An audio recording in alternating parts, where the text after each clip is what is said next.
So welcome. We are going to get into it today and just scrub through the video and just check out and see all the great things that we could have missed, might have missed, and perhaps didn't.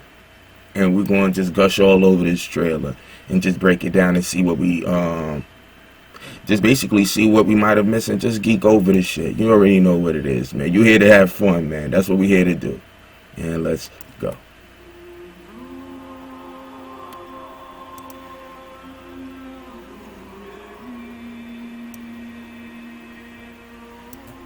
Now, I'm assuming that's when they regenerate him. That was a shot where they regenerate him and bring him back to life. That's what I'm actually assuming. So,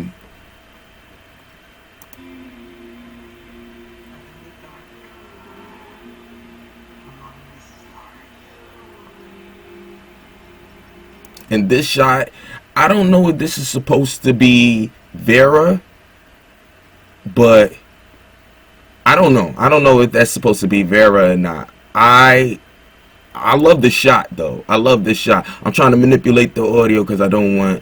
I mean, well, actually, I put the whole trailer up already on the channel, so whatever. It's not monetized. I ain't tripping. This is a shot I really like. So I'm wondering is this the temple where they held the actual mother box, and then it falls down like after the whole history lesson? That's what I'm assuming. And this is supposed to be on Themyscira, if I'm not mistaken.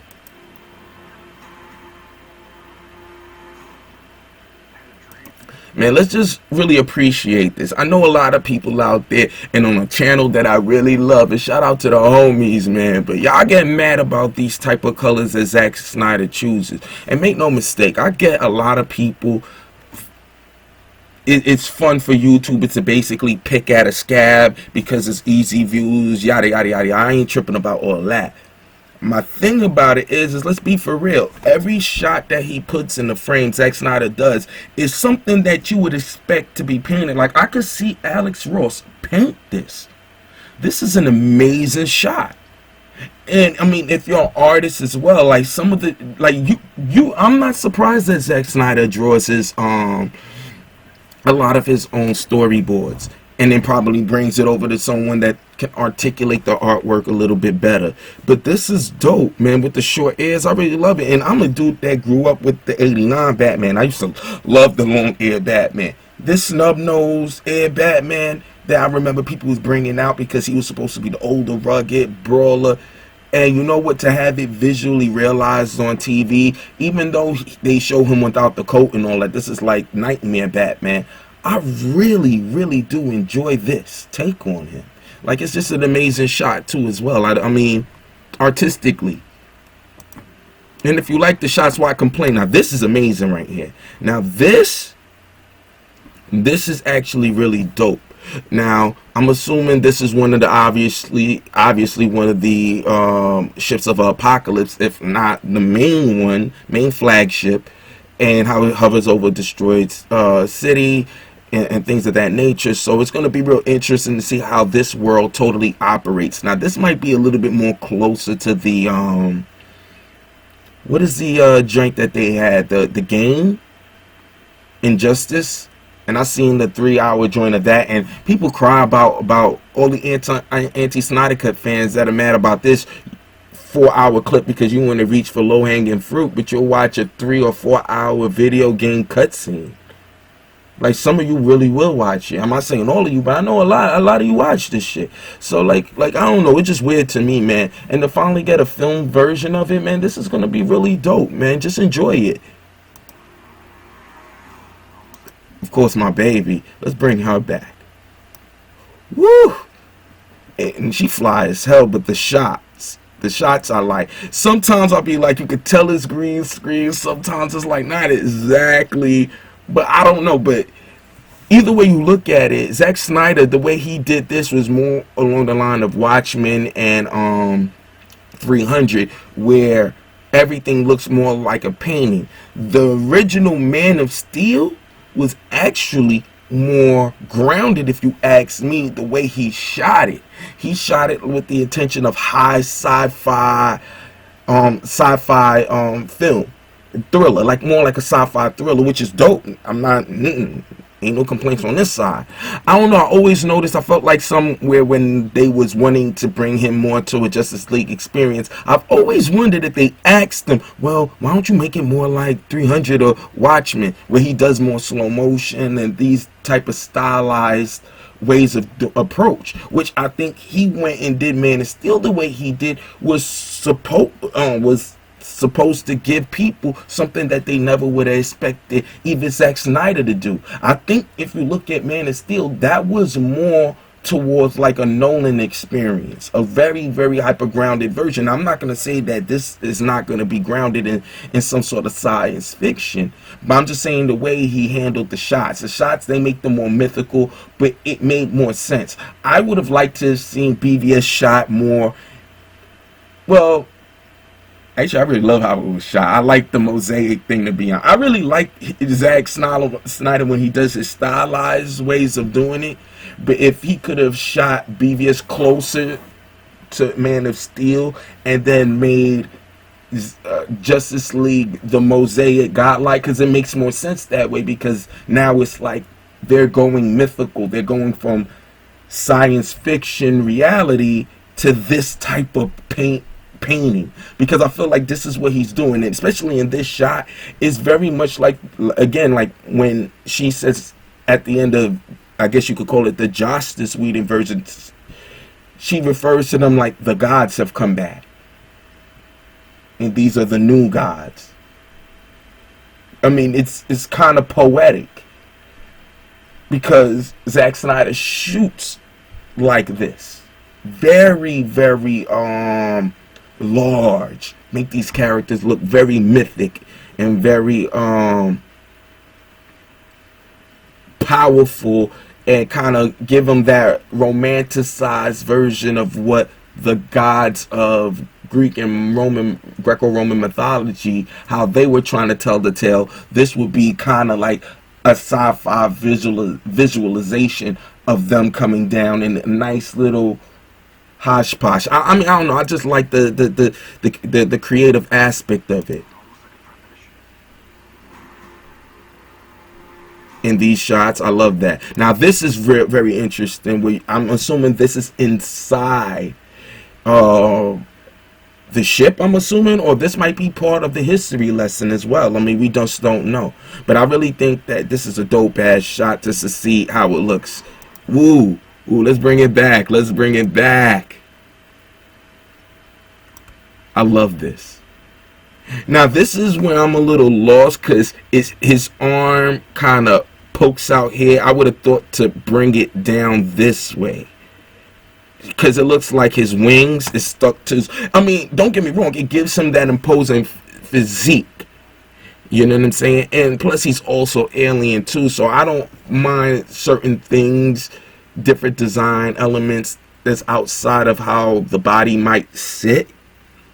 Not to say that I haven't seen a person like this. This just reinforces how stocky he is. But I always looked at this and said, why does it go out like this a little bit? I would think it would come down like that. But that's neither here nor there. Let's just really look at he got the Omega symbol. I really like the design. I wish we could get a better shot of it. This is, I forgot this character's name, but this is pretty much like his, Apocalypse has a guy like this that always walks around, and he's kind of like his master servant. I forget this character's name, but you've seen him in animated form. He's been around, so this is dope to see him. But I really love this. I really love this, how he sits in shadow. I love this desaturation. I'm okay with desaturation because it kind of brings a certain kind of feel to it. And kind of like it deepens this. I don't know. It kind of it sets a mood and a tone. Rather, it sets a mood and a tone, and I really like this mood and tone. This is what I've always wanted to see. So for me, I get a kick out of this. Let's keep it going. Now this, woo! Look at that. Look at that. Look at the design. This is so different. It's supposed to be alien. Look at that. And you can see the textures. Look at that. Kind of like a whale skin, if you will. I've heard another person complaining about how, oh, it looks CG. Well, it's CG. That's kind of what CG is supposed to do. I understand what you're saying. You was expecting something that seems a lot more, you know, like, I guess, I don't even know what to say, convincing, if you will, but I don't know how this isn't. Now, don't get me wrong, to a degree, because it's the way it's presented here. It looks more gothic, more mythical, more godlike. But look at the skin texture. This is actually very, very well. Look like whale skin, like they went with that kind of texture, man. Now, on a freeze, because he's moving quicker, so you have that motion blur. But come on, look at that. Look at that. Nah, that's great. That's great. That's dope. I'm not going to sit here and act like I don't understand what you're saying, but part of the reason why you feel like, oh, why does he looks CG? One, because obviously he is CG, but more than that, what Zack was trying to bring to this character was the alien aspect of him. And that's what you got to also remember. Remember, if we're going to make gods actually exist in this world where you have a literal Zeus and things of that nature, then what would you expect him to look like, unless we went that route, more the Joss Whedon route? And I'm gonna be honest with you, I was never mad at the Joss Whedon design. I thought it was actually really dope, but it would sit more in line with their gods. But if you look at Man of Steel, him and his film being treated more sci-fi, and then you have Wonder Woman being more Greco-Roman type of mythology, you'd have to want to show both opposites somehow merge across the screen.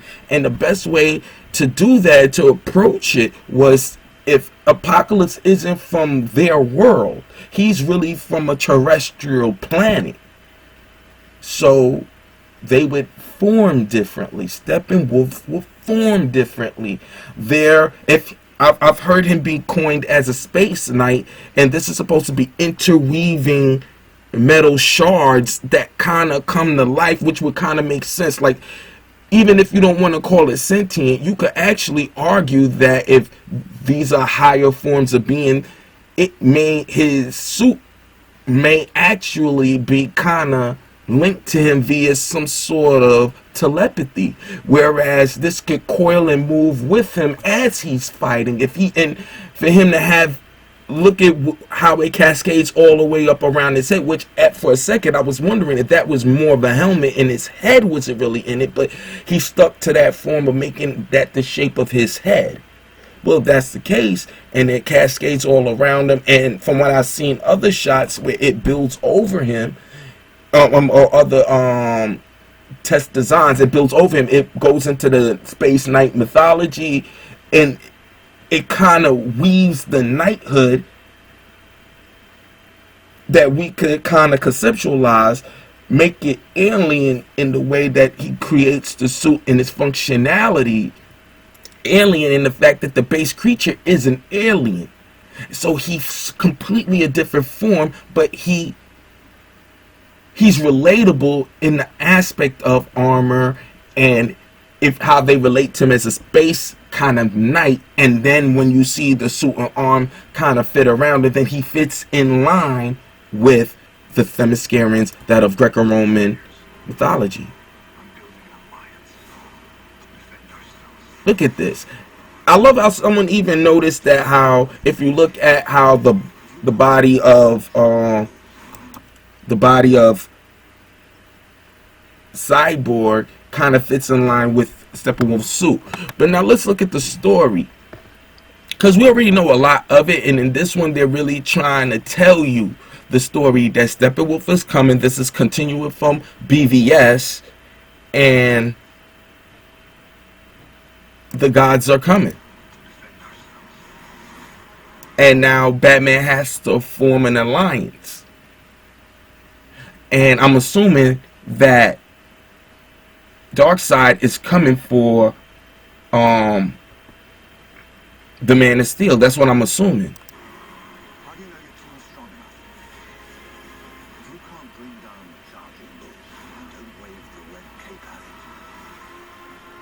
And then he was like, yo, we're gonna bring Superman back to go attack him.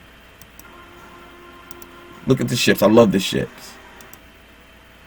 And someone was complaining about this shot, but it's actually really a dope shot. Oh, and that's when Superman died. Yeah, it's a dope shot to see both of them here. Like, nah, it makes sense. And I think that's when they brought him into the chamber to bring him back to life.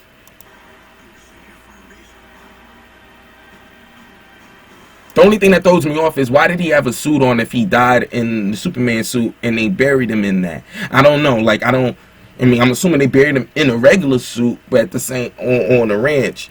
I mean, not the ranch, at the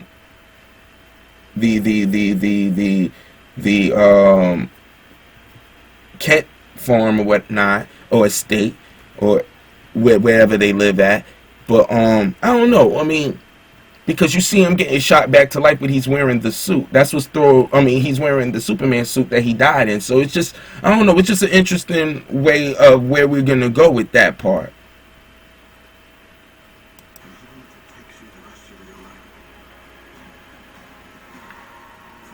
And there's a little bit to it too, that they can bring him to the ship to bring him to life, because remember, they brought back Zod, but they did some mutation with him. This is dope, seeing the suit. I love this shot. I love this shot. And I hope that, remember when he dropped the whole helmet on in the original trailers? I hope we get to see that as well. Hot Toys actually made it with a swappable head with that fake head on it. I wonder if they're going to re-release it right after the Justice League Snyder Cut comes out. Look at that, man. Great. A lot of shots we haven't seen before. Look at this. I hope we really get to see a real dramatic reunion with these two. I hope there's a real character in Ezra Miller's Flash. I didn't like all the comic-y way they took to him. Because I always felt like you got him for a reason. So if you got him for a reason, and this type of Flash, make him your Flash the way you want it to. Hopefully he has all the... In your world, he still curries the same trope. Like, this is what I don't understand in films, in comic book adaptations. You got to remember, if I'm creating the world that I'm putting these characters in, yeah, they're still the characters, but they're characters of my world. So they're going to operate with response to the world that they're in. So he could be the jokester, but he's going to be a different type of jokester set in this type of time. And if he's the age that they're aiming for, he's more of a millennial. It kind of makes sense. Just why he pivoted from a different type of Lex Luthor. He was like, to be honest, he was looking for a more straightforward Lex Luthor. Actually, he was supposed to get on the actor that was playing Lex Luthor was supposed to come in to play what's his name? The guy that got killed in BVS early because Jimmy Olsen. He was supposed to be in for Jimmy Olsen, but he said the way he was acting, he said, yo, I could see Lex Luthor would be like this. A whole dick. A millennial type of dick that doesn't, and he will reflect how the millennials are of this day. I understand you guys wanted something straight from the comic book, but the comic books and animated movies and all these other adaptations, he's trying to give you a real world version. You might not go with it. It wasn't the way I would have. But when you hear the explanation and you kind of see him play the character out, I'm interested in this character's journey. So what if it's not what I would have done? Let the director tell the story, because you might find something and really enjoy a different way of looking at it on some level. And even you got to enjoy where the director wanted to go. He was selected for a reason. And don't get me wrong, I'm not saying directors can't take an input, but I mean, the peanut gallery is the peanut gallery. I mean, we all got talking heads, so you can't expect that. What I wanted to say was, if you was going to go with a quirkier dude, I think you could have went with a guy that could have pulled it off a little bit better, because I feel like, or maybe because there's a vast contrast about how he was introduced with the long hair, I looked at him and saw a completely different type of character than when you introduce Ezra like this. It kind of throws you off a little bit, like, oh, all right, I didn't expect you to go this direction with it. But now we're seeing more of this moment. I guess this is the part where he tries to separate the box. But this looks like a different type of shot, so this might be something else. And I hope they give more to I know he's doing more story and development with Ray Fisher's Cyborg. What I do look forward to seeing is Cyborg. Oh, this is a dope shot. The movie that could have been. I hope it still will be.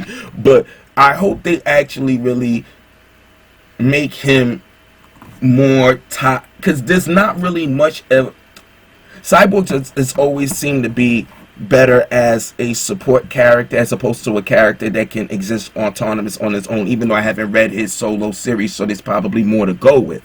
I think that since they've updated him to make him more linked to alien tech,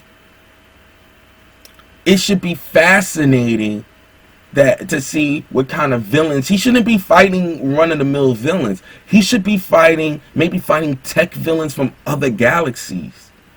That should be interesting to see what you could do to have a guy that is alive, basically part metal, part mother box. He should have a real. He should be the glue to this story, which makes sense. If you ever seen the animated Filmverse, I highly recommend you see the Justice League and how they were brought together, and it was circling this gentleman's origin, and it was a great way to tell that story and make him more interesting. I hope they get rid of that running flying thing. I always thought that was the way he runs is just weird. It looked like he's skating. I get they're trying to make some math too, because when you run, if you're going his type of speed, I don't know if at that point you'd be moving like that, because you couldn't, the way you propel would be different. So I see why they was trying to make it look like he more glides than runs, but it's just, I don't know. I get it. Maybe I'll get used to it, but I don't know. But that's a small thing. And I don't know if that was his intention for the character, because we never seen, that could have been stuff that they put in for the Joss Whedon had him do. I don't know. I always like this walking off the hanger, because I always thought that Cyborg looks great. Like the way he moves is so much more. Yeah, look at that. Like a robot. Like, I love that. This is so dope, man. So dope. This, oh, now that is the money shot. The money shot. Boom. Black suit Superman. Gave him the cape. I ain't mad. It would have been fun without the cape, but I don't know what kind of story they're playing into. But this is a good way to bring that in and still tell a new story. And a black cape, I'm not, like I said, I'm not mad. I ain't gonna trip. I love it anyway, because it's a dope suit, all black. It just looked crazy dope. And obviously the beam. So he looks hella angry, so I don't know if he's fighting a bad guy or if this is Superman as a bad guy initially. Because, I mean, it's safe to assume that he's a good guy here, because he shows a shot where he looks at the suit and says no and goes to the blue one. But that's when he decides to go blue again. So the question is there a whole moment where he's a bad guy and he's wearing the suit and they have to fight him, and eventually the suit is back on the ship, and then he has that one moment where they had released it where he looks back and sees the black suit? I don't know. It's just interesting to see where the placement of this suit is and this shot lines up, because he looks like he's evil Superman here, which is going to be sick. But we seen that in the Justice League version, which, if I'm not mistaken, Zack Snyder shot most of that they utilized. So it should be interesting. So it's either he has a suit for him already and gives him that he's a bad guy, or I don't know. It's just going to be real interesting to see how they play that one out. Because it's possible that the shot that they released where he looks at the suit and says nah might have been shot, might not have been a Zack shot. It could have been something Josh put in so that people could feel, oh no, it's a different movie. Nah, shoot that. So when we release it, because I heard they released others with different cuts, so people could think, oh, that's the cut that they saw. Nah, he wore the suit. Possibly, but from what I understand, he manipulated it in color correctness, so it's possible there as well. So we'll see. I'm not gonna set trip. It's just interesting. But this shows a deeper story, and it has a lot more to, I feel like there's going to be a lot more to do in this world. And this is the money shot.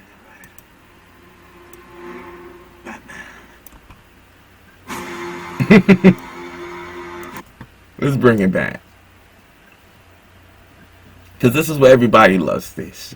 We live in a society where honor is a distant memory. Isn't that right?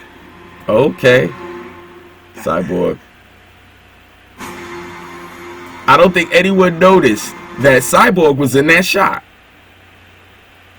Maybe like Grace Rudolph, because she's dope. She be on the screenshot, screen grabs. Yep. There goes Cyborg, and he's like wearing like a bomber jacket. I like this a lot. So wait a second, is he supposed to be in bits when they threw him back, or that was him from another? Nah, that would have been him from here when they sent him back. So it's interesting. This might have been even before he got torn, because they said that he's in like pretty much like just a torso, if I'm not mistaken. So this is going to be very interesting. And if they cut between both to show the world that's fighting here and the world that's fighting in the real world, so this world doesn't exist, that would be a good way to bounce back off and be interesting. If you do shots where it's like you seeing a fight, a fist being thrown in the real world fight with Steppenwolf trying to prevent this shit from happening, but then you see them fighting Apocalypse there, and you see it happening like that. Like, it's interesting because you can actually make the boss battle with Apocalypse and in this reality to stop everything from happening, but Apocalypse really will, the real Apocalypse, not this alternative universe, can still show up in a possible Justice League 2 or 3. And I would make it like a 3 or maybe 4, so we could build up to that larger event. So this would be cool to finally see him here and fight here, but we could see the real Apocalypse come down and really fight. Or they're really setting it up so that you could see them fighting Apocalypse in both the realities, and that would be dope. For a 4 hours film, man, you could do a whole lot of action, a whole lot of drama, and this is what I'm more into. And I don't care what anyone says. People cry about not enough action in movies. Is that I want an excellent story, a deeper story. I want to have a reason to feel a way about Cyborg when and if he gets torn apart. You're supposed to have in the film elicit a certain emotional attachment to these characters. This is like this is how Batman's supposed to be looking, grizzled. You know what I mean? This is what a Batman in this reality will look like. He's ready to fuck up everything. Like, fuck it. And he's always several steps ahead of everyone. And I think this is an amazing shot as well, to bring this all in. Because the question is now, is this reality and also the reality that the Flash came from, I'm assuming it's the same? But then, yeah, because then that's how he dies. All right, yeah. So it would be, it's more than likely the same, because I was trying to figure out, did they come from a different reality, and this is a possible future elsewhere that's all about to merge. But it just, I'm being silly right now. Like, this would make sense because they actually basically kind of let that be known in BVS. So striking that from the record that this is the same reality that Flash came from. Because the way I'm trying to think about it is a story that Zack Snyder had at the SnyderCon, where he spoke of it and talked about that scene. But again, man, this is so effing dope. This is dope. Let's go again. Let's go again. Batman. Love it. And Jared Leto looks great. He looks great, and I'm glad they look like they took the damage off. He got the scratches, the marks. I like this Batman. This is weird. Why you look like you got a little bit of an overbite, though? I don't know, but I like this a lot. With the padded, look like he's a vampire, but not quite. Like, this is an interesting take on a Joker. And I want to know how his personality, he plays his personality. I wasn't mad at what he did in David Ayer's film, even though there's a whole cut of his film that we could get to when we get to it. But I really found it fascinating that people didn't like his portrayal. But if you look at every one of his shots, he looks on screen dope. Now, Save for maybe some of the ones with the chain. Every time he's in a suit, to me, that's Joker. It might not have been purple, black and white. I thought that was cool. He didn't go purple on him. That was cool. In terms of now, when he wears all the chains and stuff, I'm back and forth on that. But I'm not mad at it because this is their world Joker. I just wish they would have showed the world better so I could have understood how that Joker fit in David Ayer's film. And it felt like when they were showing the trailers before that, you could understand why he looked like that. I felt like they didn't play enough into Gotham in David Ayer's film, more so than they did with I feel like, well, the Gotham that they showed us in Birds of Prey was just like something else to me. I don't even know what they were trying to do. It looked like they were in LA or something. But the one that they showed there for what was it, for David Ayer's film, The Suicide Squad, it was interesting, but I wish they could have played it. I wish they would have made Gotham more of a character so we could see why Joker plays that way in that world. I wish we would have got a bigger zest of the underworld more than the mythical aspects of what goes on in the world as well, because they wanted to also bring the supernatural in. I wish they could have played into the grounded level of Gotham so we could see how the gangsters play, see how Joker plays amongst those gangsters, to see why you chose this version of Joker. But the movie wasn't about Joker, and that's another thing. So the way you could explain it was by showing off the setting, and I think they kind of did a little bit, but then you get wrapped up in trying to tell the supernatural aspect of the story, and you didn't get a good vibe of how the underworld of Gotham operates. And I think if they did more, took out the supernatural, not even the elements, just that, and they would have made it more about Joker being the main villain, that they could have storied that out and showed that a lot more, because even in the flashbacks you could see how they played, him and Harley Quinn played off each other. And I think that's what we missed out on. We missed out on them going back and forth and getting the biggest zest of their relationship, even though they kind of make it look very stylized and very in a very music video kind of way. But I like that. You know, it remind me of how they shot Belly, was like one long music video. And that could be dope because you fall in love with the style, but then you still need to have a core story that can make it all go in together. And that's where the story of Suicide Squad failed the characters. You had dope characters. You needed a story that would have invited them to express themselves as those characters, because that should have been a character driven film, a hyper character driven film, and we should have gotten excellent performances from like everyone, including I would have loved to have seen a very intimidating bad guy in Will Smith had they pushed for that. And I felt like they started off leaning into that, but then they wanted to make sure that, don't forget, this is a superhero film, and forgetting that these are supposed to be bad guys, not anti-heroes, straight up bad guys.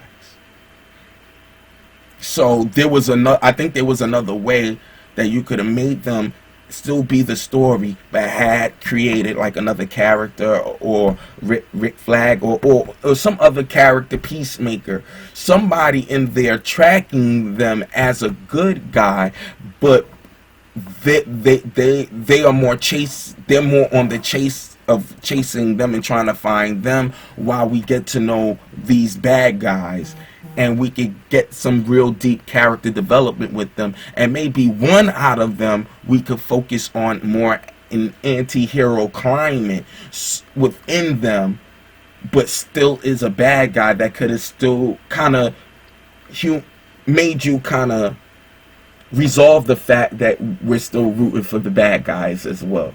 But I would not have let lean into all of these guys being like anti-heroes onto themselves. Now, I'd have made them bad as it comes, but had a villain in there closer to anti-hero that could have, in his engagements with them, you get to know these bad guys on a deeper level, why they operate the way they operate. And that should have been the like had us. I would have took the supernatural out, focused on the core of the story, so that when you watch the story now, you could get to understand why these characters chose these type of manifestations in this kind of world.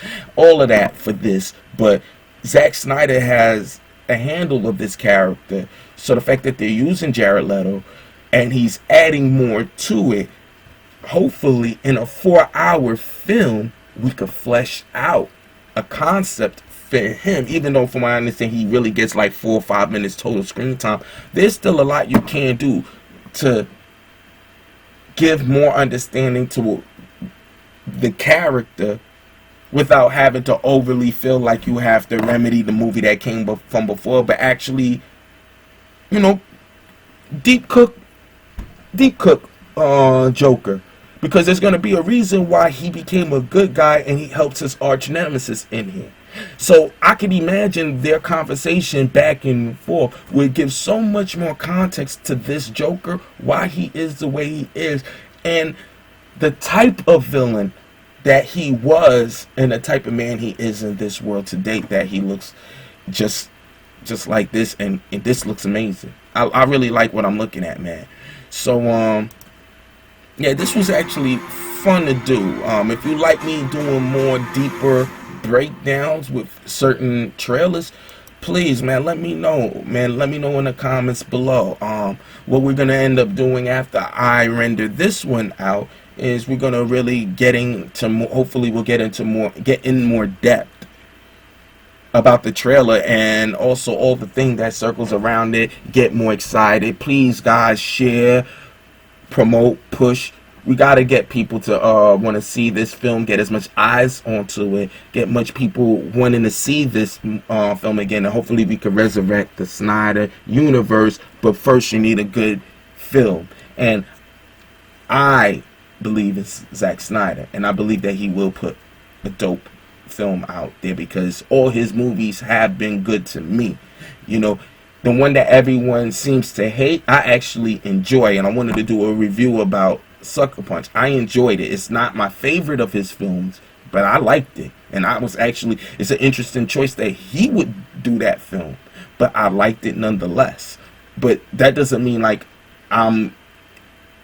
like I told people before, I just like good movies and I'm easily entertained. But I also understand why that wasn't, why if you don't like his films and you really hate that one, I could understand that part. But I like all his movies.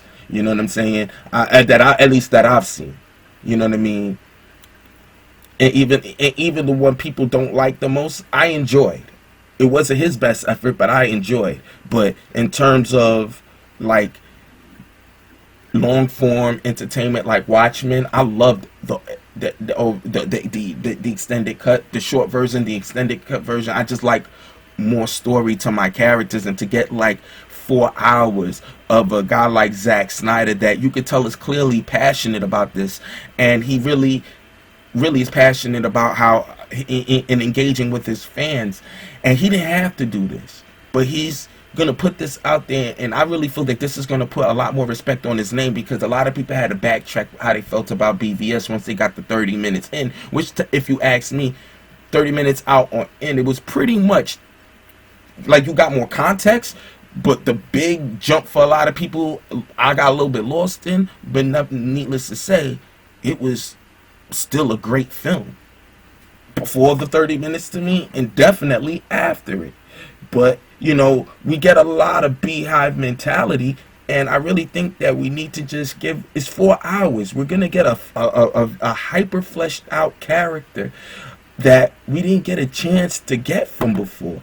And I really feel like we need to really appreciate that, and appreciate that you have an artist as in Zack Snyder that is willing to put this kind of effort and that type of detail in the background. And let's be for real, he does. He does. You might not prefer the choices, but this is he's not out to ruin your child. Like, I don't think any director is really like, that's a hyper minority. But let's be for real, he's not one of them. He's a fan of the comics, fan of the artwork, fan of the material. And I think he's really trying to bring something to it that we never got a chance to do. And for 4 hours now, he can actually really give you a hyper developed character ensemble unlike we ever had a chance from before. And I really do look forward to March 18th, man. So without further ado, you guys, you let me know how you feel about it. I really enjoyed this. Do you like these breakdowns that I do? Let me know in the comments below. And as always, man, like, share, subscribe. See you next time. And as always, till I have a better outro, chill.